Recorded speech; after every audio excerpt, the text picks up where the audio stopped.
Faded. Cut to. Exterior. Interior. Restaurant? Bar. Club. Day. Night. Action. Testing, check, testing. Yo-ho and a bottle of rum. Okay, everyone, this is Restaurant Fiction. This is the podcast show that reviews fictional restaurants, bars, and clubs in TV and film. My name is Monis Rose. Now, in addition to reviewing fictional restaurants, bars, and clubs in TV and film, well, we live in Los Angeles and we have to eat at real restaurants. Los Angeles, let me paint the picture of the food scene. About well over 90% of the hotsy ta, trendy, en vogue restaurants are pretty much once is enough. That's right. Once is enough. And that is too bad. I feel actually with any metropolitan city in the U.S., I'm sorry, the U.S., but France, Japan, Spain, they have you beat in terms of the quality of amazing cuisine, no matter the price point and no matter the restaurant. But here in Los Angeles, the restaurant scene is, you go to this place, you come out of the place, you talk to whoever you're with, and you say to yourself, do we ever really want to go there again? And the answer is no. For example, there was a new restaurant, a new French bistro in Santa Monica, where Restaurant Fiction records. Actually, we record in West LA near Santa Monica, called Cuckoo. I hope I'm pronouncing that right. Like cuckoo for Cocoa Puffs, spelled different. Or is it cow, cocoa, cuckoo, C-O-U, French bistro. On the blogs out there, on all of the reviews, they mentioned a burger, a very pricey burger. Very, very, very, very pricey burger. Now, first and foremost, did we order wrong at a French bistro? Yes. You don't really order a burger at a French bistro, but this is what was advertised. This is what was marketed. And yes, we succumbed to the brevity of the media. Well, we ordered that burger medium rare. We like some blood. We like a lot of blood. When the burger came, and it was beyond $20, beyond $25, it was completely well. And it wasn't really even a patty. It was like a loose meat sandwich, just very granular and grainy. And then it was masked with hot peppers, and about 95% of all of the flavor of this burger was just a brioche bun. We were livid. It was pretty much, we tasted raclette cheese, we tasted a bun, and crumbly, burnt bits.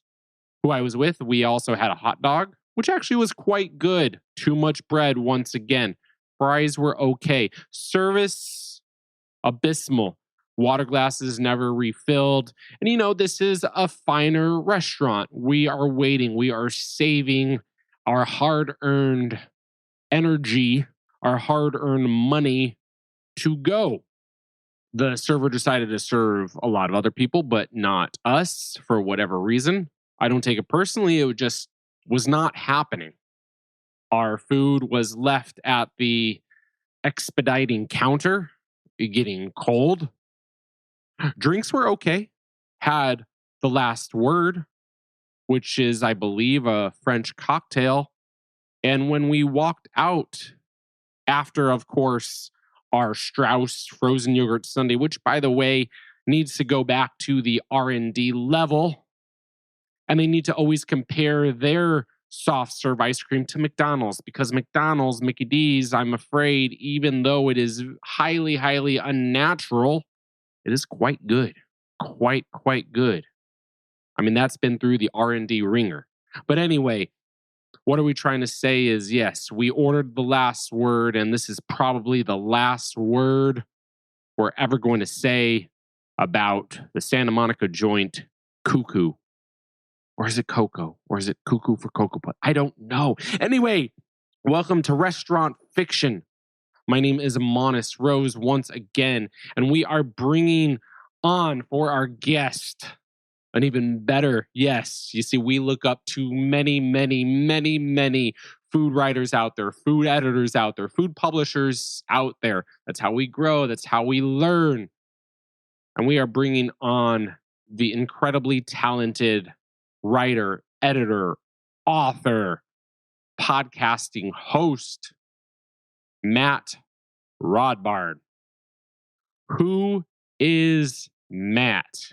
Well, Matt is the founding editor of the online food and culture magazine, Taste. He is winner of 2 James Beard Foundation Awards.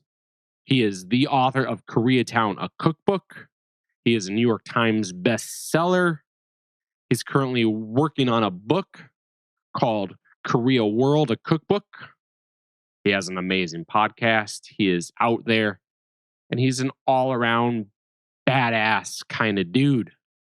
Why is he on Restaurant Fiction? Well, guess what? He knows not only the bear, but there is a part of the hit Hulu FX show The Bear that shows Carmy, the character Carmy, working in an 11 Madison Park / Alinea. It's more along the lines of an 11 Madison Park type of restaurant. It is a very quick scene. Joel McHale does a cameo. It is a very quick scene. There's a little 2-minute scene in season 1, and there is sort of kind of a flashback in season 2. And both of these scenes are pivotal. Both of these scenes, they really tell all about who Carmy is. This restaurant is very important. It's probably even more important than the bear itself. Dare we say it? Why? Well, guess what? You're going to have to listen to our interview with Matt and our review of this 11 Madison Park type of restaurant where Carmy worked at before he went to the beef. Here's Restaurant Fiction. Let's go.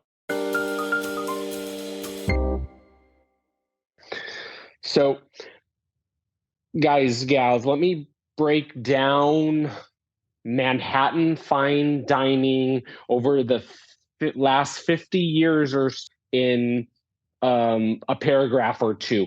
It pretty much in the 40s and 50s with Le Pavillon and the Four Seasons, when the maitre d' was the general that went to. Then after those restaurants, it was pure opulence in New York City in like the 80s, almost into the 90s with the quilted giraffe, if you will.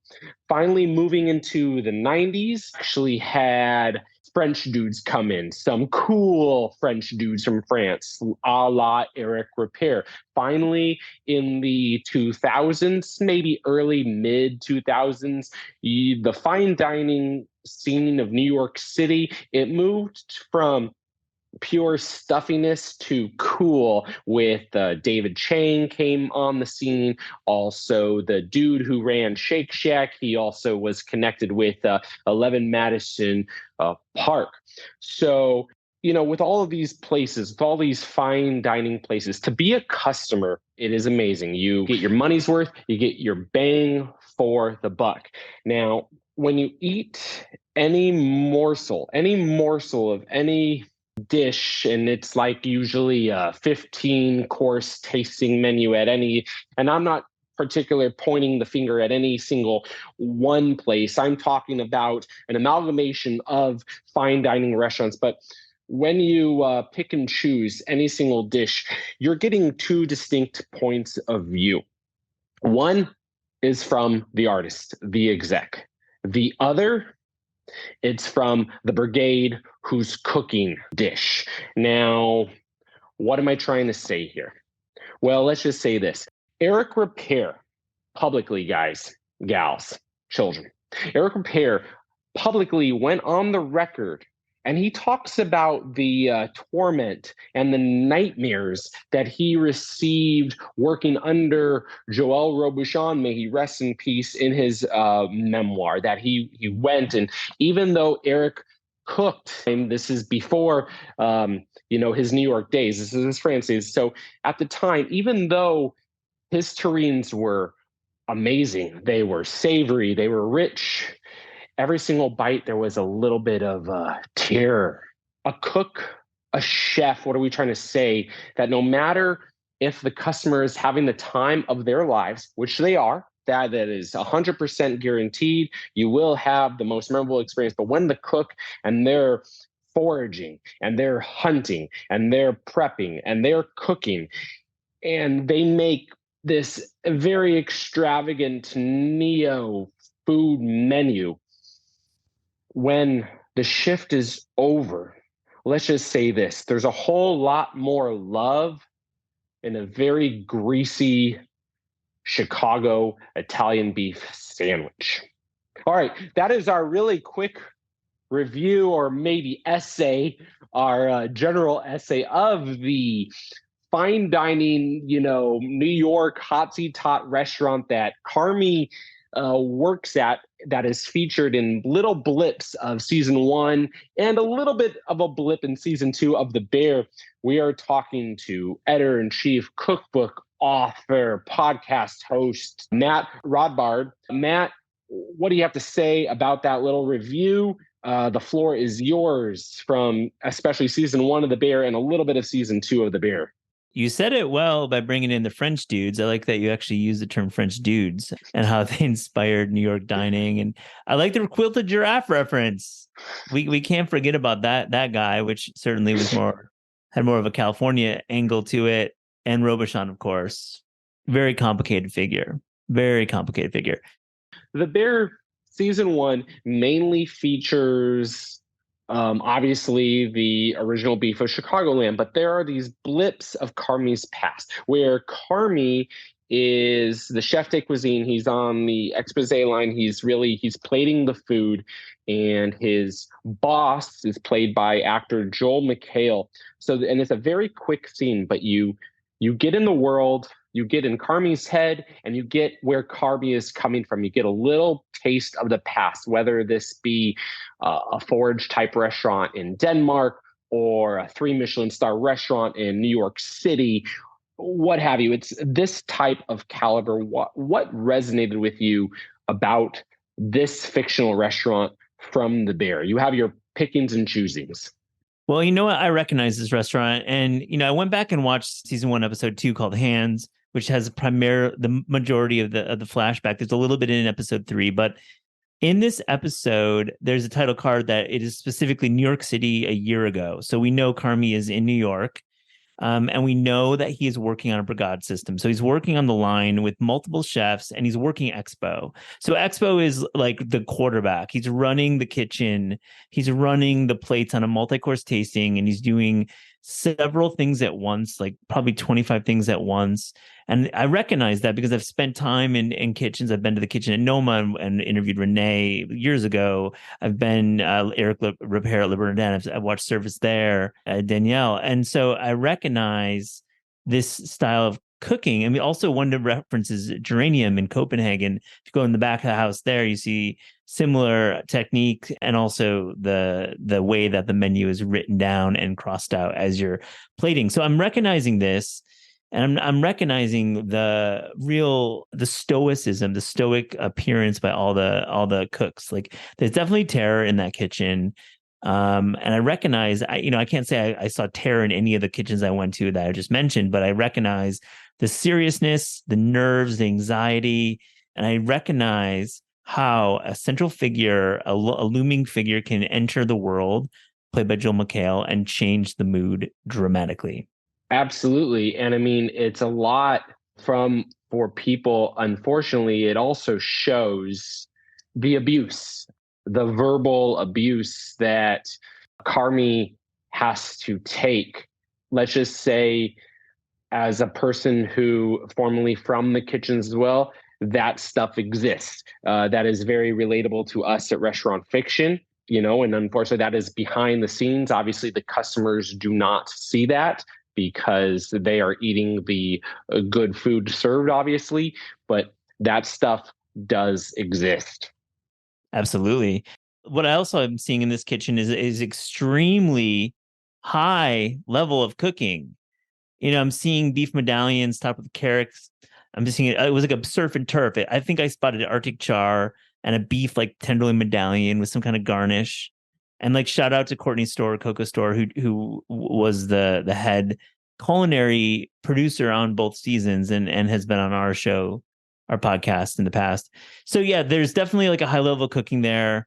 It's alluded to in episode 3 of season 1 with a short scene where Carmy explains how 4 types of plums were used in a single dish, which is a beautiful scene and really written to show that while the Joel McHale character, the chef, is terror, there's definitely a level outside of that terror where people are actually doing cool things with the food. So I don't think they were trying to necessarily sell out fine dining. They're just trying to show how there was definitely some bad actors in it.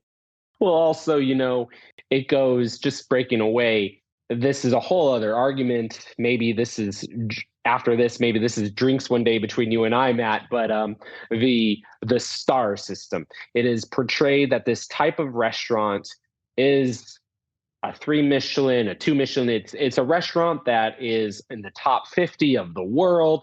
It's that type of restaurant, and the food that goes through this kitchen is going to exemplify a restaurant like this, of this caliber. Yeah, absolutely. So what does the food say about the characters? It says, the food that they're serving at this restaurant, it says that there's been a lot of rigor in the training at this restaurant. And the fact that the little commis that came in to show Carmy the sauce, and he said, I'm sorry, chef. He referred to the commis as chef.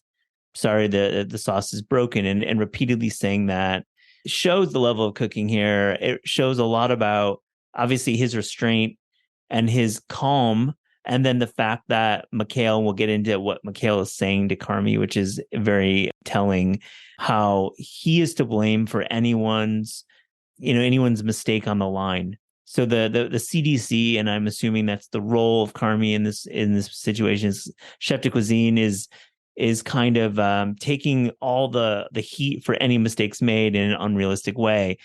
This is all to say this leads to some of the most exquisite food you're ever going to eat. Oftentimes these restaurants put a lot of scholarship into their food, and obviously deliciousness is only one level to judge the cooking here. And in places like Geranium, 11 Madison Park, Noma, the Inn of Stone Barns, Blue Hill Stone Barns. So pretty high level of cooking. Excellent. And how are you reviewing this restaurant? Well, I think the carrots really struck me as something that I would never want to see on a plate. So I'm really going to ding them for that. I really don't like seeing carrots, but I do like seeing the Arctic char and the medallions. I think the plums 4 ways is truly inventive. Umeboshi is a incredible Japanese product, and the fact that they're doing it 4 ways with like a pressed fresh and using the plum wine. I love that scene, and I'm rating it high. But personally, if I'm going to review restaurants, I'm not going to do this type of dining personally. I'm not as interested as other types of dining. You said, you're not really personally, you're not going out of your way to eat at a restaurant like this. So if you could create your own fictional restaurant, what would it be? Why? What would it look like? Floor is yours. Well, if it would be a fictional restaurant, but you're talking about one that would actually play well on television. Or a movie. Yeah. Yeah. Which is great, because I think there's a lot of styles of restaurants, and any listener of your show will know there's many styles of restaurant that are portrayed on film and television. For me, I really tend to think a pizzeria is the best place to have drama, because you've got multiple elements. You've got obviously the back of house, the people making the pizzas, which is a whole amazing ecosystem there, and just like lots of dynamics. You've got your front of house servers. You get your folks working, filling up those plastic red cups. Those folks who are working with the customers, and the folks. My sister-in-law runs a pizzeria, and the folks that run into your pizzeria are characters. And pizza is just a really unifying food. But then you got your delivery, which is another whole thing. And I love Jean Fraser's book Pizza Girl, and she taps into that a little bit about delivering pizzas, which I think is great for fiction. So I think pizzeria for me. Awesome. Now, we have seen some pizzerias portrayed in TV and film, obviously not in those 3 different levels. Now, what kind of restaurant have we not seen in TV and film? Oh, man. It's a great question. I think for me, you haven't seen like a bar that's like also doing cocktails. Like, I feel like the cocktail moment that we had in the early 2000s, if you're going to do like a throwback, I feel like that hasn't been covered, because that was a crazy moment. Like, we're talking about 2002 to 2012, real heyday of like this mixology movement. Maybe like 15 is when it ended. Definitely has died. I mean, I think cocktails are cool, but they're not as cool, and NA is here to stay. But I think that was like a real debauched time. And I think like this idea of like the suspender bar, suspenders, and like all the like Prohibition era cosplay. And then you've got like this kind of party down vibe. You could definitely get into the humor of it, of like this dressing up cosplay. And then like, of course, all the customers are getting absolutely annihilated, because back then, a lot of folks had not had like a classic cocktail, which is like 6 ounces of straight alcohol put into a glass and like presented as if it was a mixed drink.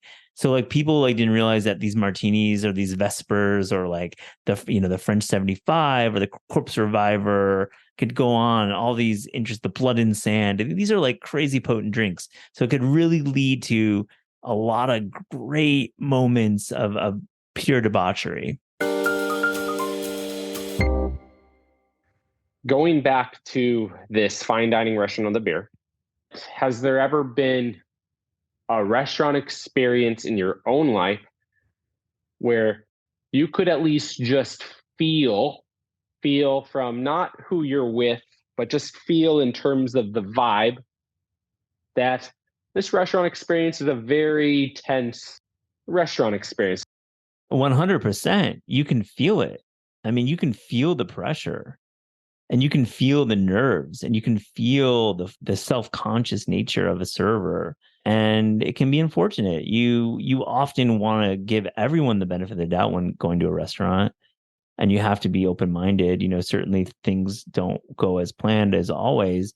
But yes, I have certainly felt this. I felt menu items have been forced onto menus because of creative differences or creative ambition that maybe is misaligned. Being vague because I just don't want to talk shit about restaurants. But I've felt this in the expensive restaurants. I felt this in extremely casual restaurants, but restaurants that are super buzzy. And I think if you watch The Bear and you really ingest what they're trying to get the message, you really can get a sense that this food it's a real path. It's a real path from the idea to the plate. It's a real path, and like every day it's different. So you have to give some real empathy to these folks working in the industry. I love that. When do you know when you're working on a project to put the pen down?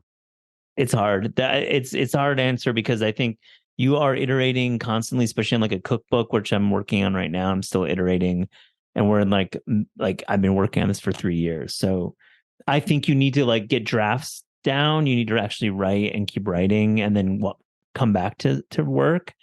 But you're always iterating. But I do think, to your point about when to put it down, I think you definitely have to publish.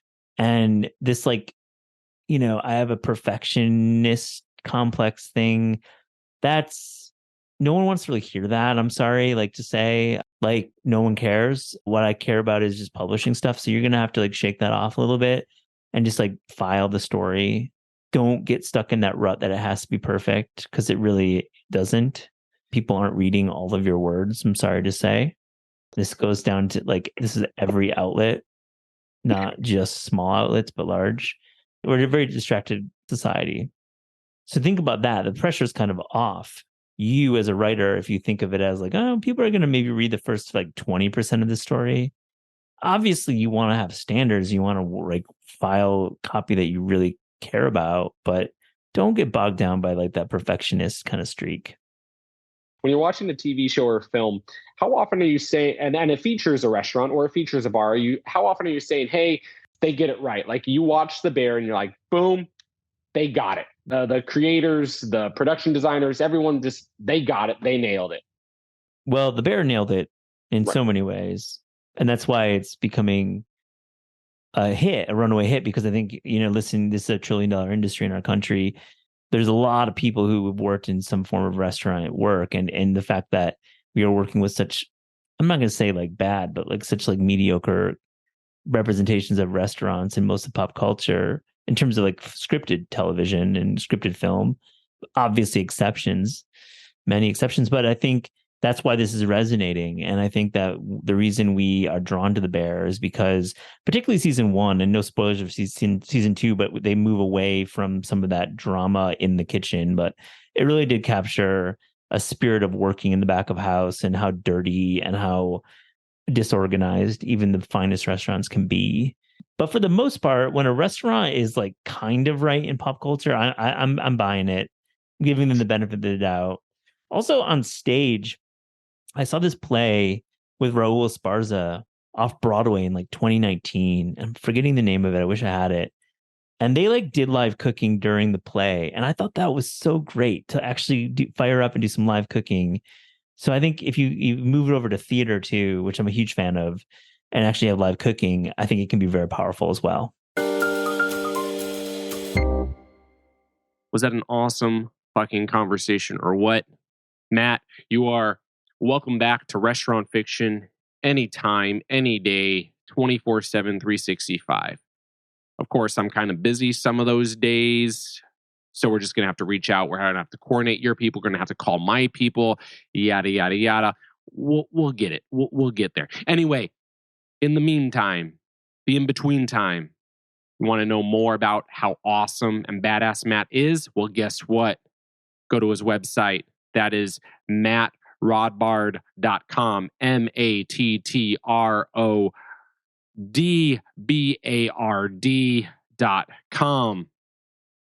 There you can read up on all of the amazing projects, on all of the amazing periodicals, and just learn more about how cool and talented and gifted this dude is, and well educated in the food scene.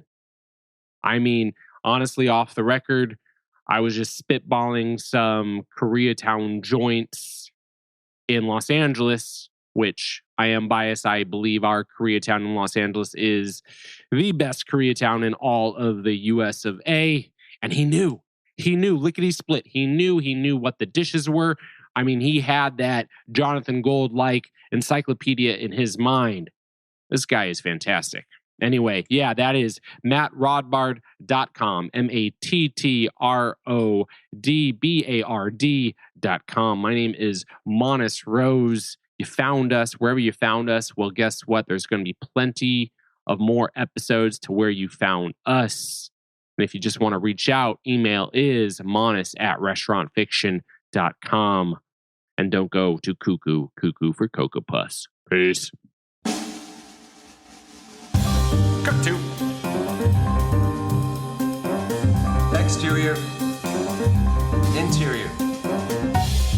Restaurant? Bar. Club. day.